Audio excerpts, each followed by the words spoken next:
आइए शुरू करते हैं न्यूज पथ पर सफर। सबसे पहले आपको दिखाते हैं ऐसी तस्वीरें जिनका जिक्र सरे रहा है। ये तस्वीरें सुर्खियों में भी है और सोशल मीडिया पर भी है। इनसे आपका बाखबर होना बेहद जरूरी है क्योंकि चौराहे पर इन्हीं की चर्चा है और चर्चा गडकरी के बयान की भी है। देखिए,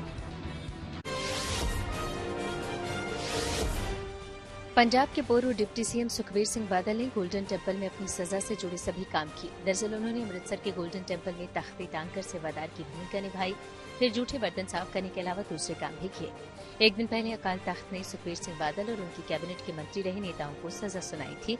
यह सजा सुखबीर सरकार की ओर से राम रहीम को माफी देने और बेअदबी के मामले से जुड़ी है।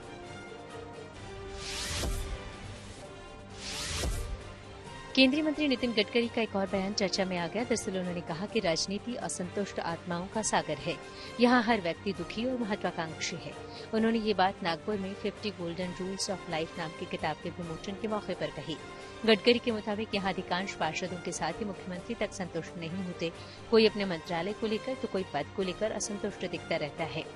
राजनीति अतृप्त आत्माओं का महासागर, यहाँ हर आदमी दुखी है क्योंकि जो कारपोरेटर बनता है वो इसलिए दुखी है कि उसको एमएलए का चांस नहीं मिला। एमएलए इसलिए दुखी है कि उसको मंत्री मंडल में समावेश नहीं हुआ, और जो मंत्री बना वो इसलिए दुखी है कि उसको अच्छा डिपार्टमेंट नहीं मिला, और बाद में वो इसलिए दुखी है कि वो मुख्यमंत्री नहीं बना, और मुख्यमंत्री इसलिए टेंशन में है कि हाईकमांड कब रखेगी और कब निकालेगी इसका भरोसा नहीं।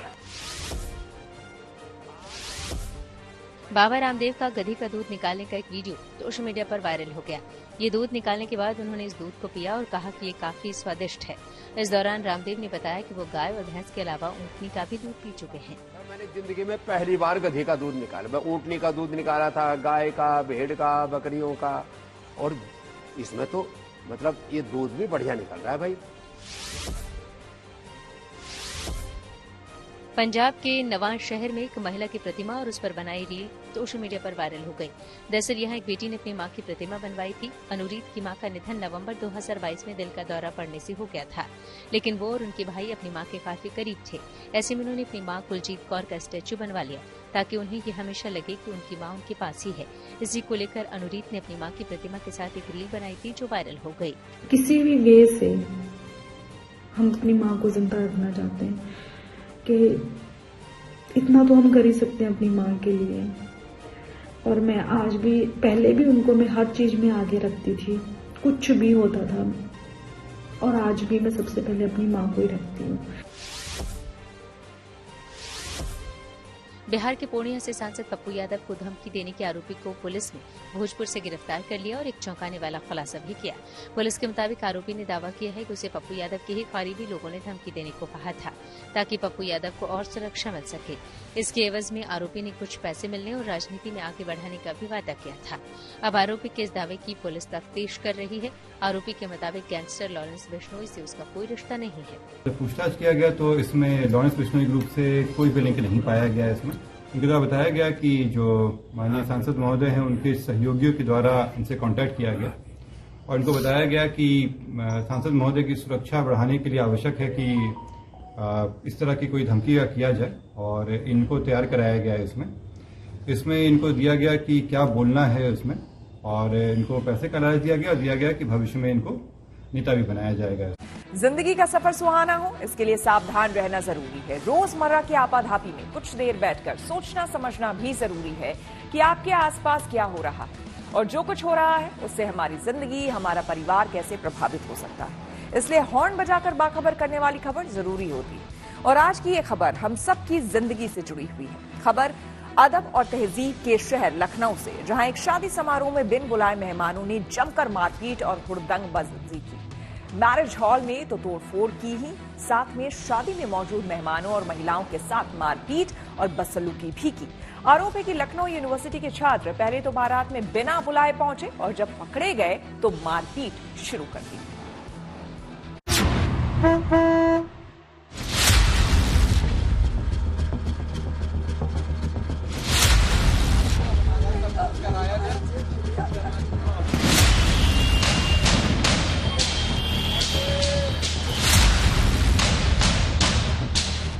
न पुलिस का खौफ, न कानून का डर। रात के अंधेरे में लोगों का हुजूम और जमकर हुड़दंग। लॉन में बिखरा सामान और सड़क पर बिखरे पत्थर। तहजीब, अदब और नवाबों के शहर लखनऊ में शादी की रौनक थी। लोग शाही शादी का लुत्फ लेने में मशगूल थे। लजीज पकवान तैयार हो रहे थे। बारातियों के स्वागत की तैयारियां भी तेज थी। तभी कुछ ऐसा हुआ कि सब देखते रह गए। लखनऊ में बारात में बवाल। तस्वीरें बयां करती हैं कि आखिर किस तरीके से ये पूरा बवाल हुआ जब एक ग्रुप, यूनिवर्सिटी का एक ग्रुप आता है और यहाँ पर झड़प होती है। हम आपको अंदर की तस्वीरें दिखाते हैं जहाँ पर दूल्हा दुल्हन बैठ के फेरे लेते हैं, जहाँ पर रस्म पूरी होती है, लेकिन ये सब अधूरा रह गया। देखिए लकड़ियाँ वैसे के वैसे पड़ी हुई हैं, जो सूखी लकड़ियाँ हैं। यहाँ पर मंडप लगा हुआ है। ये मंडप वैसे के वैसा ही सजा हुआ है जैसे कल रात में सजा था। कुर्सियां पड़ी हैं वैसे के वैसे, यानी कि सब कुछ वैसे धरा का धरा रह गया, क्योंकि जो परिस्थिति थी उस स्थिति में सिर्फ जो बाराती और जनाती थे वो किसी तरीके से अपनी जान बचाकर यहाँ से चले गए।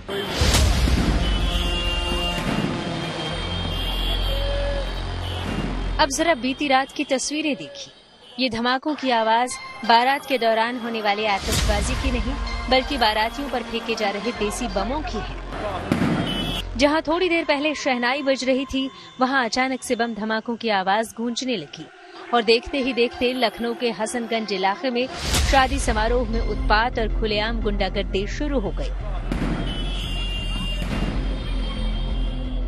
दलित समाज के साथ दुरुपयोग हुआ है पूरी तरीके हमारी महिलाओं के साथ। कितनों के जीवन लुटे हैं और ये आईटी चौराहा से चालू हुआ है। सरदार को एक लड़का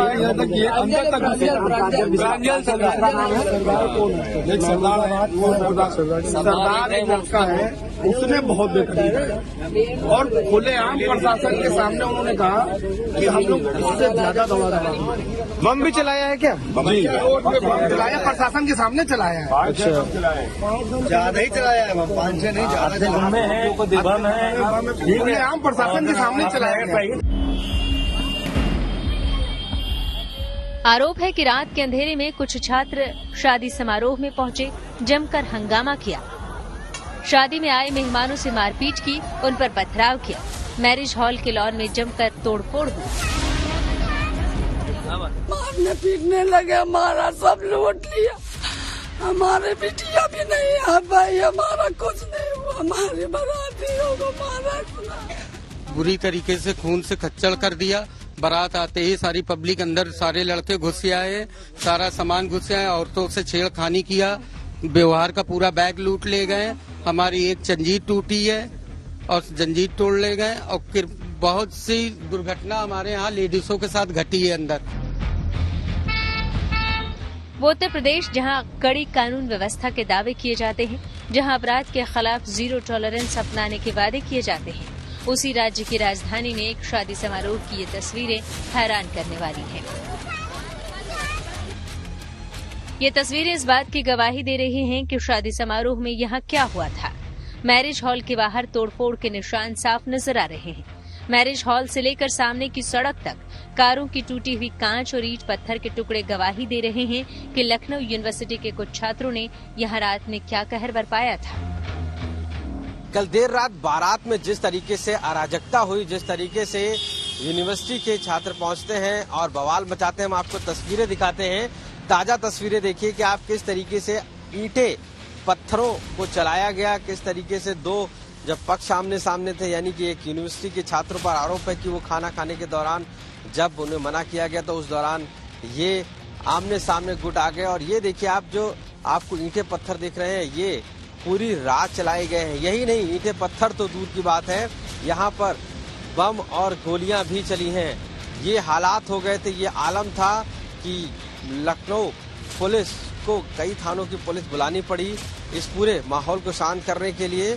और जिस तरीके से गाड़ियां तोड़ी गई, उनके शीशे अभी भी आप देख सकते हैं कि चकनाचूर की स्थिति में सड़क पर मौजूद है। जानकारी के मुताबिक शादी के तमाम इंतजाम धरे रह गए, तमाम सपने बिखर गए। खुशियां मातम में बदल गए। बेटी की विदाई का जो अरमान माता पिता ने देखा था वो भी अधूरा रह गया। बात सिर्फ मुफ्त का खाना खाने और विरोध करने पर हंगामा करने तक होती तो भी गनीमत थी, लेकिन यहाँ तो बमों से हमला हुआ, लूटपाट हुई और महिलाओं के साथ बदसलूकी भी की गई, जैसा कि छात्र नहीं बल्कि गैंगस्टर्स किया करते हैं। कुछ समझ में नहीं आया कि वह लेडीजों को बदतमीजी करना चाहते हैं, जेवर छीनना चाहते हैं, क्या क्या नहीं। 10-15 लड़के आए हैं, जब हम लोगों ने उनको भी हाथ पैर जोड़ के मार मूर के भगाया गया है, उसके बाद भी और आए, बम चलाया उन्होंने, कट्टा जलाया। लगभग 1 घंटे बाद पुलिस को घटना की जानकारी मिली। पुलिस फोर्स मौके पर पहुंची, हंगामा शांत कराया, कुछ आरोपी छात्रों को हिरासत में भी लिया। बाकी की तलाश अभी भी जारी है। जिस वैवाहिक समारोह में छात्रावास से कुछ छात्र बिना किसी निमंत्रण के वहां पर शामिल हो गए और दोनों पक्षों में इसी बात को लेकर के विवाद हो गया। इसके बाद दोनों पक्षों के बीच में वहां पर मारपीट हुई, जिसके संबंध में सुसंगत धाराओं में दोनों पक्षों की तहरीर के आधार पर अभियोग पंजीकृत कर लिया गया है। इस घटनाक्रम में जो मजदूर है उनका मेडिकल करवा दिया गया है। मुफ्त की दावत उड़ाने के चक्कर में इस अदावत पर अब सियासी बयानबाजी भी हुई। उत्तर प्रदेश की राजधानी लखनऊ में कल एक बारात में खाना खाने को लेके जिस तरह से पुलिस के सामने बम कट्टे और चले हैं, मारपीट हुई है, वो उत्तर प्रदेश की कानून व्यवस्था को बताने के लिए काफी है। जो कल की घटना है आईटी के पास की, वो अपने आप में कानून व्यवस्था पर बड़ा प्रश्न खड़ा करती है कि कैसे अराजक तत्व पूरी की पूरी बारात को मार सकते हैं। इसको देखने वाली बात है। उत्तर प्रदेश में भारतीय जनता पार्टी का राज नहीं, जंगल राज है। उधर बारात में बवाल, बमबाजी और गुंडागर्दी को लेकर यूपी सरकार ने भी सख्ती दिखाई है। यूपी के डिप्टी सीएम ब्रजेश पाठक ने दोषियों के खिलाफ कड़ी कार्रवाई का भरोसा दिया। जो भी दोषी उनके खिलाफ कार्रवाई हो, और ये बात ठीक नहीं है कि बारात में इस प्रकार का व्यवधान उत्पन्न नहीं होना चाहिए। फिलहाल लखनऊ की ये शादी नहीं बल्कि जंग का अखाड़ा बनकर रह गई। शादी में बिन बुलाए दावत खाने पहुंचे लखनऊ यूनिवर्सिटी के कुछ स्टूडेंट्स घंटों तक कोहराम मचाते रहे और जब तक खाने को लेकर ये बवाल थमा तब तक लाखों रुपए का खाना बर्बाद हो चुका था। शादी में आए मेहमान बदसलूकी और मारपीट का शिकार बन चुके थे। महिलाओं के साथ छेड़छाड़ और लूटपाट हो चुकी थी और हर तरफ बेबसी और सन्नाटा था। Ashish Srivastava, Lucknow, good news today. गुरुवार को राहुल गांधी की संभल जाने की तैयारी। आइए सीधे आपको लिए चलते हैं न्यूज एक्सप्रेसवे पर, जहां देश भर की कुछ और जरूरी खबरें कर रही हैं आपके इंतजार। महाराष्ट्र के मुख्यमंत्री के नाम पर सस्पेंस अभी बरकरार है। इस बीच सीएम एकनाथ शिंदे ने देवेंद्र फडणवीस से बातचीत की। वहीं इससे पहले शिंदे ने अस्पताल जाकर अपना रूटीन चेकअप करवाया और कहा कि उनकी तबीयत ठीक है। वैसे बुधवार को बीजेपी विधायक दल की बैठक होगी तो गुरुवार को सीएम का शपथ ग्रहण समारोह होना है। ऐसे में कयासों का दौर भी तेज है। वहीं सूत्रों की माने तो सीटों के बंटवारे से अजित पवार खुश नहीं है। विदेश मंत्री एस जयशंकर ने चीन के मामले पर संसद में जानकारी दी। उन्होंने बताया कि 2020 के बाद से भारत और चीन के रिश्ते सामान्य नहीं हैं। सीमा पर शांति भंग हुई थी, तब से दोनों देशों के रिश्ते ठीक नहीं हैं। हालांकि हाल ही में हुई बातचीत से स्थिति में कुछ सुधार हुआ है। इसके अलावा विदेश मंत्री ने ये भी साफ किया कि भारत इस मसले पर सुरक्षा और सावधानी भी बरत रहा है। तमिलनाडु में तेज तूफान और भारी बारिश के बीच मदद करने की वीडियो भी सामने आए। दरअसल चेन्नई में अभिनेता विजय प्रभावितों को राहत सामग्री बांटते दिखे।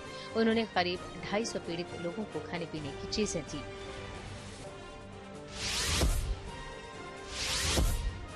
भारत और फ्रांस बड़ी डिफेंस डील करेंगे। दरअसल भारतीय नौसेना 2 महीने के अंदर 26 राफेल एम फाइटर जेट की डील फाइनल कर देगी। नौसेना प्रमुख एडमिरल दिनेश त्रिपाठी ने खुद इसकी जानकारी दी। इससे भारत की समुद्री ताकत को और मजबूती मिलेगी। राफेल एम एक मल्टी रोल फाइटर जेट है।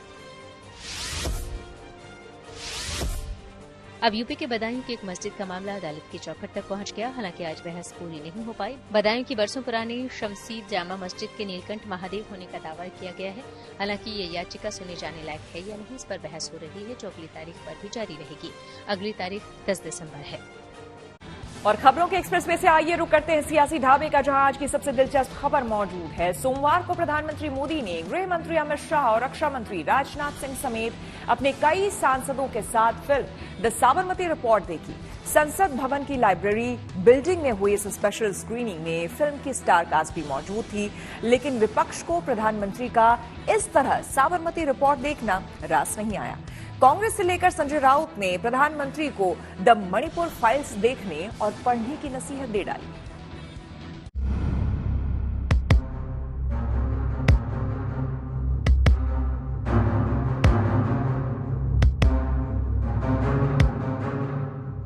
बाईस साल पहले साल 2002 में साबरमती एक्सप्रेस की बोगी नंबर S6 में उठी लपटों की गर्मी पिछले कुछ दिनों से एक बार फिर देश की राजनीति में महसूस की जाने लगी है, क्योंकि एक्टर विक्रांत मैसी की द साबरमती रिपोर्ट नाम की फिल्म ने न सिर्फ गोधरा कांड को एक बार फिर चर्चा में ला दिया है, बल्कि इसके बहाने एक बार फिर सियासी अदावत तेज हो गई है।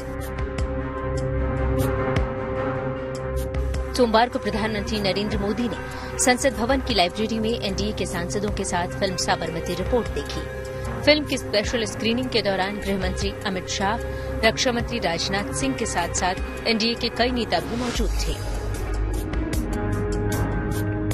साथ ही फिल्म के एक्टर विक्रांत मैसी समेत पूरी स्टार कास्ट भी मौजूद थी।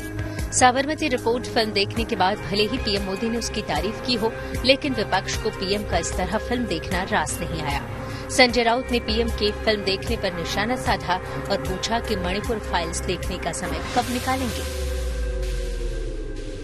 प्रधानमंत्री को ये सब देखने के लिए टाइम, लेकिन हम जब पूछते हैं कि अडानी के ऊपर चर्चा करो, अडानी फाइल के ऊपर चर्चा करो, तो प्रधानमंत्री और उनकी सरकार भाग जाती है। दिल्ली की सीमा पर किसान आकर खड़े हैं, उनकी मांगे लेकर नोएडा तक पहुंचे हैं, उनके बारे में प्रधानमंत्री को कोई अपनी बात रखने के लिए टाइम नहीं है। तो आप ये सभी फाइल्स है ना, साबरमती फाइल्स, कश्मीर फाइल्स, हाँ, इंदिरा गांधी की files, Tashkent files, Adani files, भविष्य में कौन सी फाइलें देखेंगे? फाइलें तो बहुत है, फाइलें निकलेगी सबकी, फिर फिल्में भी बनेगी। तो ये जो टाइम है, कश्मीर पंडितों के ऊपर एक फिल्म बनाई है, क्या हालत में आज वो जी रहे हैं।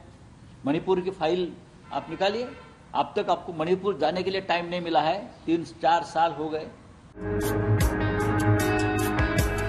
संजय राउत ही नहीं, कांग्रेस के सुर भी इस मुद्दे पर तीखे ही रहे।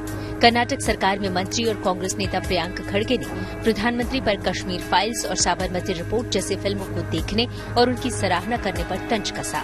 उन्होंने सोशल मीडिया में लिखा, प्रधानमंत्री मोदी के पास कश्मीर फाइल्स, साबरमती रिपोर्ट जैसी फिल्म देखने, उनकी सराहना करने और उनका प्रचार करने का समय है, लेकिन संसद चलाने, अर्थव्यवस्था के हालात को समझाने, बेरोजगारी के मुद्दों को संबोधित करने या मणिपुर का दौरा करने का समय नहीं है। प्रधानमंत्री असली मणिपुर फाइल्स कब पढ़ेंगे और भारत के लोगों को असली मणिपुर स्टोरी कब बताएंगे? प्रधानमंत्री के पास मणिपुर के बारे में कोई समय नहीं है, उनके अंतर्राष्ट्रीय सीमाओं के बारे में कोई समय नहीं है, देश की अर्थव्यवस्था में जीडीपी गिरती जा रही, उसके पर लिए समय नहीं है।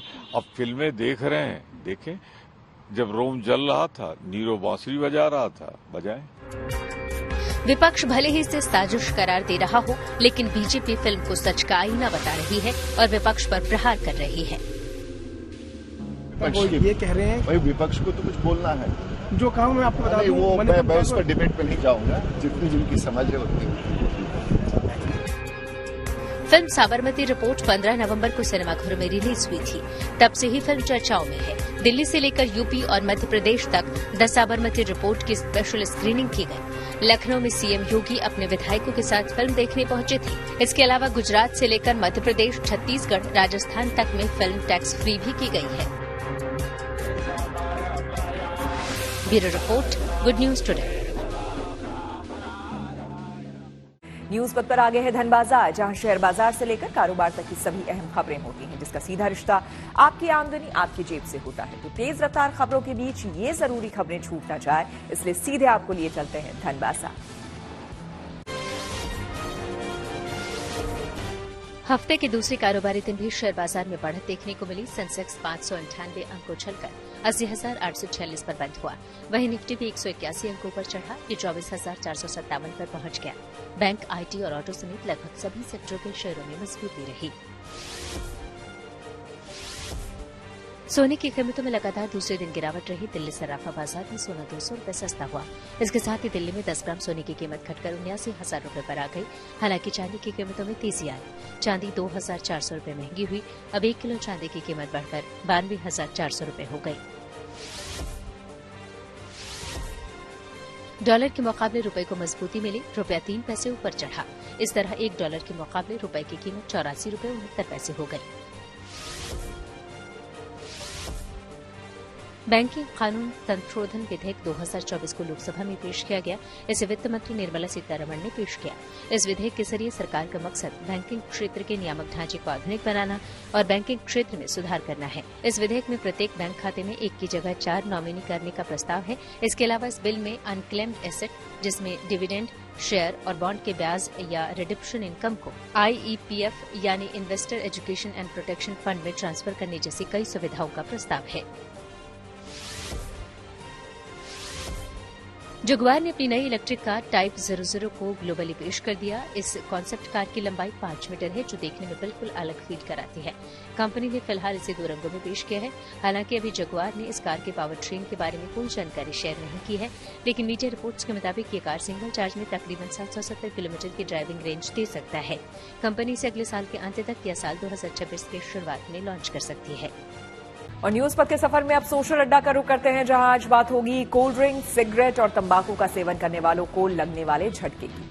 देश में कोल्ड ड्रिंक, सिगरेट और तंबाकू उत्पाद बनाने वाली कंपनियों और इनका सेवन करने वाले लोगों के लिए ये एक बड़ी खबर है। केंद्र सरकार तंबाकू उत्पाद और बेवरेज ड्रिंक पर GST यानी कि गुड्स एंड सर्विसेज टैक्स बढ़ाने की तैयारी कर रही है। GST रेट को तर्क संगत बनाने पर गठित मंत्रियों के समूह ने तंबाकू और कोल्ड ड्रिंक जैसे बेवरेज प्रोडक्ट्स के लिए 35% के स्पेशल रेट पर सहमति जताई है। इसका फैसला 21 दिसंबर 2024 को होने वाली GST काउंसिल की बैठक में होगा, जिसकी अध्यक्षता वित्त मंत्री निर्मला सीतारमण करेंगी। जानकारी के मुताबिक 5%, 12%, 18% और 28% की मौजूदा 4 स्तरीय टैक्स स्ट्रक्चर बनी रहेगी और इसमें नई 35% दर भी शामिल होगी। कुल मिलाकर टैक्स दरों को तर्कसंगत बनाने पर मंत्रियों के समूह ने GST काउंसिल को 148 वस्तुओं के टैक्स दरों में बदलाव का प्रस्ताव दिया है। मौजूदा समय में किताब, दूध आदि जैसी जरूरी सामानों पर सबसे कम 5% GST लगता है, जबकि लग्जरी और गैर जरूरी सामानों पर सबसे अधिक 28% का GST टैक्स देना पड़ता है, जिसमें कार, वॉशिंग मशीन, सिगरेट, तंबाकू प्रोडक्ट शामिल है। जाहिर है सिगरेट और तंबाकू जैसे उत्पाद सेहत के लिए हानिकारक होते हैं। ऐसे में इन चीजों पर ज्यादा टैक्स लगाने से इनकी पहुंच कम लोगों तक ही हो सकती है। इस मुद्दे पर आम लोग क्या सोचते हैं, ये जानने के लिए हमने कुछ लोगों से बात की और उनकी राय जानी। फर्क तो आएगा। महंगा होता है तो महंगाई से तो हर आदमी बचने की कोशिश करता है। एकदम से कोई भी महंगी चीज होती है तो जो आदमी 4 लेता है वो आंख पे 2 ले लेता है। ये फर्क पड़ता है। कोई चीज महंगी होती है तो थोड़ा बहुत तो डाउनिंग आती है, चाहे कितना कुछ कर लो। मेरे हिसाब से जो अभी 28% है उसको 35% जो करना चाह रही है सरकार, वो बहुत बढ़िया कर रही है। ये तो मैं पहले से ही सोच रहा था कि अगर इनके ऊपर बढ़ा दे, क्योंकि हम चीज तो इसका सेवन करते नहीं है। 35% हो जाएगा, थोड़ा सा MRP बढ़ेगा। जो बंदा आज 2 खरीद रहा है वो क्या पता थोड़ा सा तो डाउन हो, 3 खरीद रहा है वो 1 पे आ जाएगा। 1 की जगह कुछ ने लोग होते हैं जो 1 लेते हैं तो वो छोड़ ही देंगे, अवॉइड करेंगे, वो सोचेंगे कम ही पिया जाए। तो जितना हाई रेट होगा और जितने हैं 10-10, 15-15 रुपए, 20-20 रुपए में मिल रहा है तो हर कोई नॉर्मली खरीद लेता है। आजकल के छोटे बच्चे, अब मैंने देखे हैं जो नाबालिग बच्चे हैं वो खरीद के पी ले रहे हैं, क्योंकि 10 रुपए भी भीख मांग रहे थे, पी ले रहे हैं। जब ये हाई हो जाएगा तो वो भी खरीदने से पहले सोचेंगे। और शॉपकीपर क्या होता है ना, वो अपने सेल्स के लिए उसके लिए उसको तो बेचना है ही, चाहे वो 50 का बेचे या 100 का बेचे या 60 का बेचे, जितने का भी वो बेचे। लेकिन जो खरीदार है, जितना महंगा होगा थोड़ा सा तो इफेक्ट उन्हें बहुत पड़ेगा, वो थोड़ा कम लेना सोचेंगे, वो सोचेंगे हमें कम करना चाहिए। दुनिया में कहते हैं वो सिन प्रोडक्ट्स होते हैं कुछ, ये टबाको और के लिकर, शराब यानी कि ये दुनिया में सिन प्रोडक्ट माने जाते हैं। और जो भी कंपनी दुनिया में इसका काम करती हैं उनका मुनाफा देख लीजिए, उनका मुनाफा लाखों गुना हुआ है शेयर होल्डर को।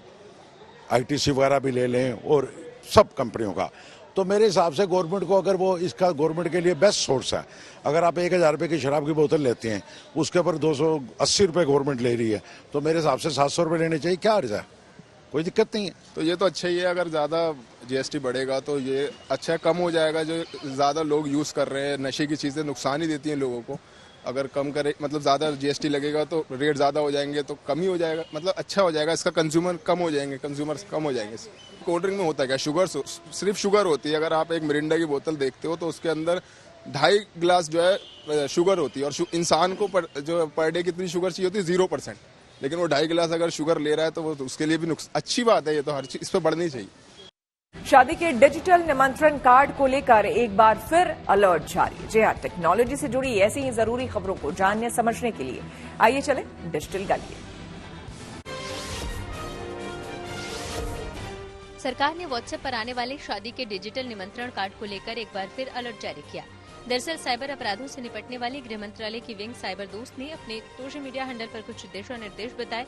इसके मुताबिक अनजान नंबरों से आने वाले व्हाट्सएप संदेशों पर खास एहतियात बरतने को कहा गया। इसमें पीडीएफ फाइल को न खोलने की सलाह दी गई, यानी अगर ऐसी कोई फाइल खोली तो आपकी निजी जानकारी स्कैमर्स के पास पहुंच सकती है, लिहाजा इसका खास ख्याल रखें।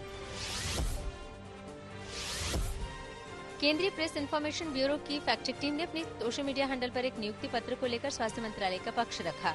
इसमें बताया गया कि ये नियुक्ति पत्र फर्जी है।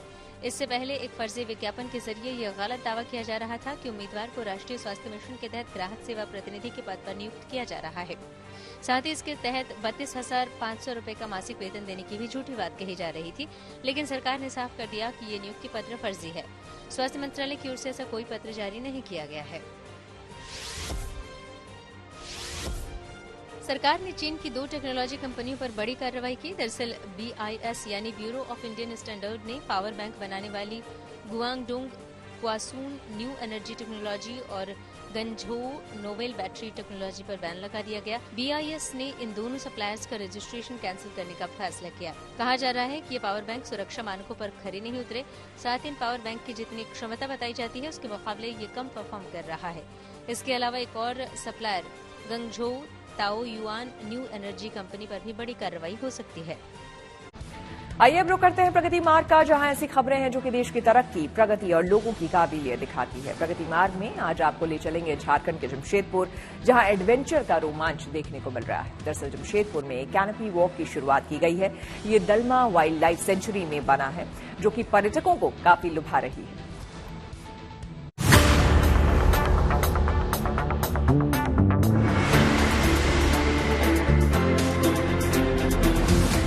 थोड़ा प्रकृति का साथ, थोड़ा एडवेंचर भी। गुलाबी ठंड और गुनगुनी धूप के इस मौसम में इन दिनों जमशेदपुर के दलमा वाइल्ड लाइफ सेंचुरी में सैलानियों की बहार है। कहीं हाथियों का दीदार हो रहा है, उनके साथ इशारों में बातें हो रही हैं, तो कहीं एडवेंचर का मजा लिया जा रहा है। इस बार यहाँ सैलानियों को कुछ नया भी देखने को मिल रहा है, जैसे ये कैनोपी जो मुख्य द्वार के पास बनी म्यूजियम के ठीक बगल में है। करीब 200 मीटर लंबे इस कैनोपी पर चलना पर्यटकों को एक अलग ही रोमांच से भर रहा है। दलमा के अंदर में पहली बार देखा गया कि पेड़ों को एक दूसरे से जोड़ करके कैनोपी वायर बनाया गया है और एक तरह से रोपवे की तरह इसको बनाया गया है। लोग, चाहे वो बच्चे हों, चाहे 70 साल के बूढ़े हों, सभी लोग इस रोपवे पे चढ़ के मजा ले रहे हैं, कैनोपी पे मजा ले रहे हैं। 25 फीट की ऊंचाई पर इस झूलते पुल जैसी चीज पर चलना डर के आगे जीत की इबारत लिखने जैसा है, और इस कैनोपी वॉक का पर्यटक खूब आनंद ले रहे हैं। खास बात ये भी है कि दलमा वाइल्ड लाइफ सेंचुरी में पर्यटकों को लुभा रहा ये कैनोपी झारखंड में कहीं और नहीं है। ये हमने यहाँ पर जो डिजाइन देखे, फर्स्ट टाइम देखे, कैनोपी वायर का एक झूला बना हुआ है। पहले तो देखने से हम लोगों को लगता था कि सेफ्टी है कि नहीं, लेकिन ये सेफ वर्किंग रोड है, ये सब बनाया हुआ है। ये पहली बार हमने देखा रोपवे टाइप का जो है, पेड़ को बांध के जो बनाया गया है, 20 से 25 पेड़ को बांध के, इस पर हम लोग पहले चलने से पहले कुछ डर लग रहा था, तो हम लोग बहुत बढ़िया से घूमे। थोड़ा हिलता डुलता तो जरूर है, लेकिन बहुत ही मजबूत है और बहुत ही अच्छा बनाया है। झारखंड के जमशेदपुर में 195 वर्ग किलोमीटर में फैला ये दलमा वाइल्ड लाइफ सेंचुरी वैसे तो वन्य जीवों का घर है, जहां पहुंचकर लोग दुर्लभ और जंगली जानवरों से रूबरू होते हैं, लेकिन अब ये सेंचुरी कैनोपी वॉक के लिए भी लोगों के बीच आकर्षण का केंद्र बन रही है। Anoop Sinha, Jamshedpur, good news today. किसी भी सैटेलाइट को अंतरिक्ष में स्थापित करने के लिए इसरो दुनिया भर की स्पेस एजेंसियों की पहली पसंद बन गया है। बुधवार को इसरो का PSLV rocket European space agency के प्रोबा 3 मिशन को लॉन्च करेगा। प्रोबा 3 को अंतरिक्ष में ऐसी कक्षा में स्थापित करना है जहां सैटेलाइट को पहुंचना सिर्फ काबिल और अनुभवी स्पेस एजेंसी के बस की बात है। देखिए ये रिपोर्ट।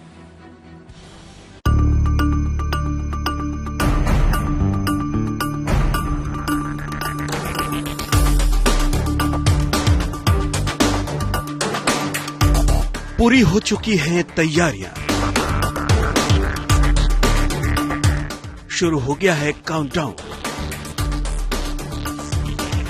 लॉन्च पैड पर उड़ान भरने को तैयार ये विशालकाय रॉकेट अंतरिक्ष में हिंदुस्तान की कामयाबी की नई इबारत लिखेगा। आंध्र प्रदेश के श्रीहरिकोटा स्पेस सेंटर में इसके लॉन्च की सारी तैयारियां पूरी कर ली गई हैं। इसरो के वैज्ञानिक लॉन्चिंग से पहले कई बार सारे उपकरणों की जांच कर चुके हैं। अब सभी को बेसब्री से इंतजार है इसरो के पोलर सैटेलाइट लॉन्च व्हीकल यानी PSLV के लॉन्च का। कल शाम ठीक 4:08 पर इसरो का ये रॉकेट अनंत अंतरिक्ष के अपने सफर पर निकल जाएगा। ये लॉन्च इसरो के लिए ही नहीं, पूरी दुनिया की ग्लोबल स्पेस एजेंसीज के लिए बेहद अहम है। इस उड़ान के जरिए इसरो का ये यान यूरोपियन स्पेस एजेंसी के प्रोबा 3 मिशन को अंतरिक्ष में लॉन्च करेगा। इसरो के लिए ये लॉन्च बेहद अहम है क्योंकि जिस कक्षा में प्रोबा 3 के दोनों सैटेलाइट को स्थापित करने की योजना बनाई गई है, वहां सैटेलाइट को सटीक कक्षा में पहुंचाना आसान नहीं है। लेकिन यूरोपियन स्पेस एजेंसी को इसरो की काबिलियत पर पूरा भरोसा है। इसी वजह से अंतरिक्ष में इस मुश्किल मिशन के लिए इसरो के रॉकेट को ही चुना गया है। यूरोपियन स्पेस एजेंसी ने अपने सैटेलाइट लॉन्च के लिए भारत में इसरो से संपर्क किया। इसरो के commercial wing new space India limited के साथ साझेदारी के बाद प्रोबा 3 मिशन के लॉन्च का ब्लूप्रिंट तैयार किया गया। इसरो का PSLV rocket European space agency के जिस प्रोबा 3 मिशन को लॉन्च कर रहा है, उसमें एक नहीं बल्कि 2 सैटेलाइट हैं। इन दोनों सैटेलाइट का कुल वजन 550 किलो है। इन दोनों सैटेलाइट को सूरज की सबसे बाहरी परत के अध्ययन के लिए डिजाइन किया गया है। इन दोनों सैटेलाइट को एक वलयाकार कक्षा में स्थापित किया जाएगा। ये उड़ान इस बात का प्रमाण है कि दुनिया भर की स्पेस एजेंसियां अंतरिक्ष में सफल लॉन्च के लिए भारतीय स्पेस एजेंसी इसरो पर ही भरोसा करती हैं। इसरो के PSLV रॉकेट के नाम कामयाबी की लंबी फहरिस्त है। इसी वजह से यूरोपियन स्पेस एजेंसी ने PSLV को ही लॉन्च के लिए चुना। PSLV ने 1993 में पहली बार उड़ान भरी। PSLV अंतरिक्ष में कई मिशन को कामयाबी से पूरा कर चुका है। ये उपग्रहों और अन्य पेलोड को अंतरिक्ष तक पहुंचाता है। चंद्रयान को भी PSLV के जरिए चांद तक पहुंचाया गया। मार्स ऑर्बिटर स्पेसक्राफ्ट को भी PSLV ने अंतरिक्ष का सफर कराया। पिछले कुछ वर्षों में इसरो ने अपनी काबिलियत के दम पर अंतरिक्ष में कामयाबी की नई ऊंचाइयां हासिल की हैं। अब इसरो का नाम दुनिया की टॉप स्पेस एजेंसियों में शुमार है। इसरो के लॉन्च सटीक ही नहीं बल्कि किफायती भी होते हैं। यही वजह है कि दुनिया के तमाम देश अपने सैटेलाइट्स से लॉन्च के लिए इसरो पर ही भरोसा कर रहे हैं। कल यूरोपीय स्पेस एजेंसी के प्रोबा 3 मिशन को कामयाबी से लॉन्च करके इसरो एक बार फिर अपनी क्षमता का प्रमाण देगा। और ये लॉन्च ये भी साबित करेगा कि इसरो के रॉकेट अंतरिक्ष की बेहद मुश्किल कक्षा में भी सैटेलाइट को पहुंचाने में सक्षम है। Bureau report, good news today. PV Sindhu की इसी महीने होने वाली है शादी। जी हाँ, खेल जगत से जुड़ी ऐसे ही कुछ और इंटरेस्टिंग दिलचस्प खबरों को जानने के लिए आइए चले खेल चक्कर। टीम इंडिया के मुख्य कोच गौतम गंभीर एडिलेड में टीम के साथ जुड़ गए। दरअसल वो पर्थ टेस्ट के बाद निजी वजहों से भारत आ गए थे, पर अब गंभीर फिर से ऑस्ट्रेलिया चले गए, जहां टीम इंडिया दूसरे टेस्ट के लिए अभ्यास में जुटी है। भारत को अपना अगला टेस्ट शुक्रवार से खेलना है। गुजरात के क्रिकेटर उर्विल पटेल ने सैयद मुश्ताक अली T20 ट्रॉफी में लगातार दूसरी बार शतक ठोककर इतिहास रच दिया। उन्होंने इंदौर में उत्तराखंड के खिलाफ मुकाबले में सिर्फ 36 गेंदों पर शतक जमाए। उनकी इस तूफानी पारी के दम पर गुजरात ने महज 14वें ओवर में ही 8 विकेट से जीत हासिल कर ली। उसे 183 रनों का लक्ष्य मिला था। बैडमिंटन खिलाड़ी पीवी सिंधु जल्द शादी करेंगी। उनके होने वाले पति वेंकट दत्ता साई हैदराबाद के रहने वाले हैं और पोसाइडेक्स टेक्नोलॉजीज में कार्यकारी निदेशक हैं। ये दोनों 22 दिसंबर को उदयपुर में एक समारोह के दौरान शादी के बंधन में बंध जाएंगे। बताया जा रहा है कि दोनों के परिवार एक दूसरे को जानते थे, लेकिन 1 महीने पहले ही सब कुछ तय हुआ था। वहीं इस शादी के बाद रिसेप्शन 24 दिसंबर को हैदराबाद में होगा। भारतीय जूनियर महिला हॉकी टीम एशिया कप के लिए बेंगलुरु से ओमान के मस्कट रवाना हो गई। जूनियर एशिया कप 7 से 15 दिसंबर तक खेला जाएगा। भारत अपने इस अभियान की शुरुआत बांग्लादेश के खिलाफ करेगा। वैसे इस प्रतियोगिता में टॉप पर रहने वाली 3 टीम चिली में होने वाले विश्व कप के लिए भी क्वालीफाई कर जाएंगी।